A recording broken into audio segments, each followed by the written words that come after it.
श्री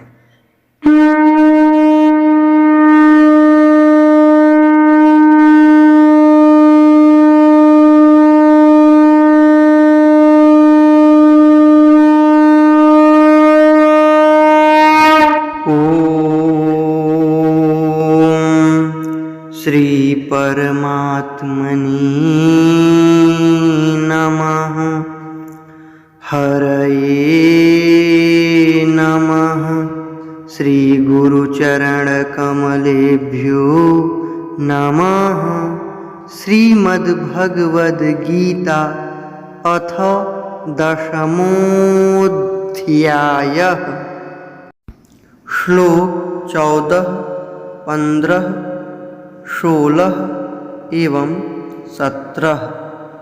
श्लोक 14।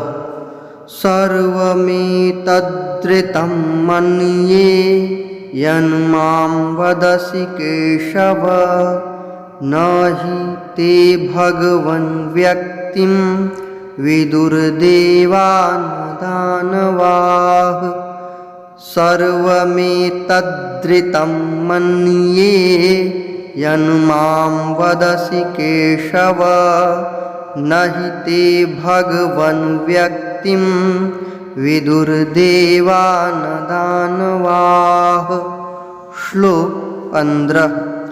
स्वयमेवात्मनात्मानं वेत्थत्वं पुरुषोत्तम, भूतभावन भूतेश देवदेव जगत्पते। स्वयमेवात्मनात्मानं वेत्थत्वं पुरुषोत्तम, भूतभावन भूतेश देवदेव जगत्पते। श्लोक 16। वक्तुमर्हस्य शेषेण दिव्या ह्यात्मविभूतयः, याभिर्विभूतिभिर्लोकान् इमांस्त्वं व्याप्य तिष्ठसि। वक्तुमर्हस्य शेषेण दिव्या ह्यात्मविभूतयः, याभिर्विभूतिभिर्लोकान् इमांस्त्वं व्याप्य तिष्ठसि। श्लोक 17।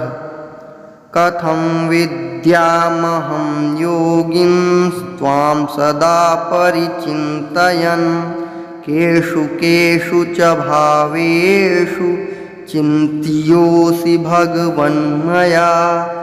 कथं विद्यामहं योगिंस्त्वां सदा परिचिन्तयन्, केषु केषु च भावेषु चिन्त्योऽसि भगवन्मया।